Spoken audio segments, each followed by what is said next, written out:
و لە هەمان کاتدا ئەو ساڵ ئێمە پرۆژەیەکی تر کە سەدان پۆلی خوێندنی ئینگلیزی لە هەرێمی کوردستان دەکەینەوە. ئەوەش گۆڕانکاریەکی گەورەیە لەبەرەوەی زمانی ئینگلیزی زمانێکی سەردەما. لە هەمان کاتدا ئێمە گرنگی زۆر زیاتر بە زمانی شیرینی کوردی بە زمانی دایک دەدەین.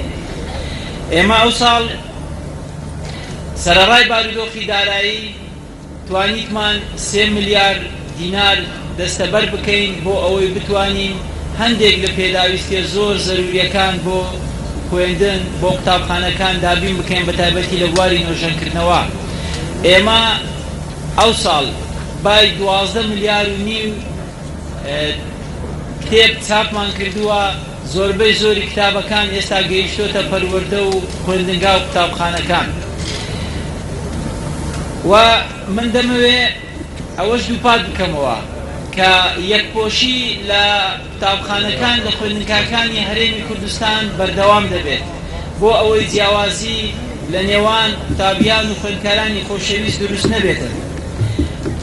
و هەر لێرەوە بە پێویستی دەزانم کە تەئکید بکەمەوە ئێمە لە خزمەتی پرۆسەی خوێندن، لە خزمەتی مامۆستایان، لە خزمەتی قوتابیان و خوێندکاران دەبین بۆ ئەوەی خوێندن لە هەرێمی کوردستان لە ئاستی ستاندەرەکانی نێودەوڵەتی بێ، بۆ ئەوەی سوود لە تەکنۆلۆژیا وەربگرین، بۆ ئەوەی بتوانین کواڵیتی خوێندن لەو هەرێمە خۆشەویستەماندا بەرز بکەینەوە.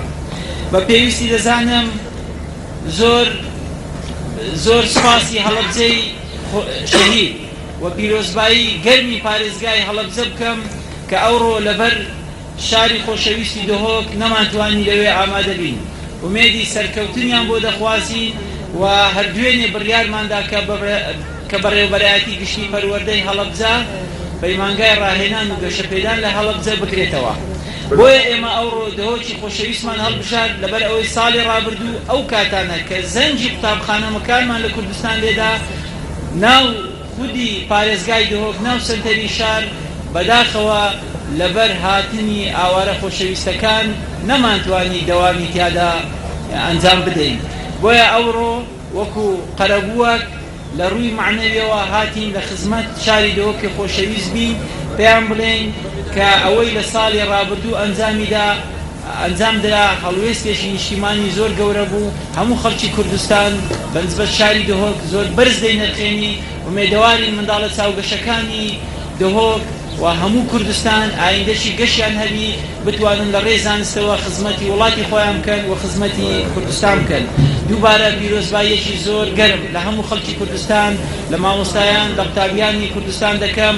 سەری ڕێز و نەوازشدا دەنوێنم بۆ شەهیدە سەربەرزەکانی کوردستان کە لە سایەی خوێن و ماندیبوونی ئەو شەهیدان و پێشمەرگە قارەمانەکان ئەوڕۆ زەنگ لە قوتابخانەکانی هەرێمی کوردستان لێ دەدرێت، ئەوڕۆ دەوامی فەرمی لە هەرێمی کوردستان لێ دەدرێت تا ئێمە خاوەنی ئەو مامۆستا سەربەرزان نەبین، ئەو مامۆستا قارەمانە نەبین، ئەو قوتابیە خۆشەویستان نەبین، چرای زانست هەر بەردەوام دەبێ و زۆر سپاس بۆ هەموو لایەک، زۆر مەمنون.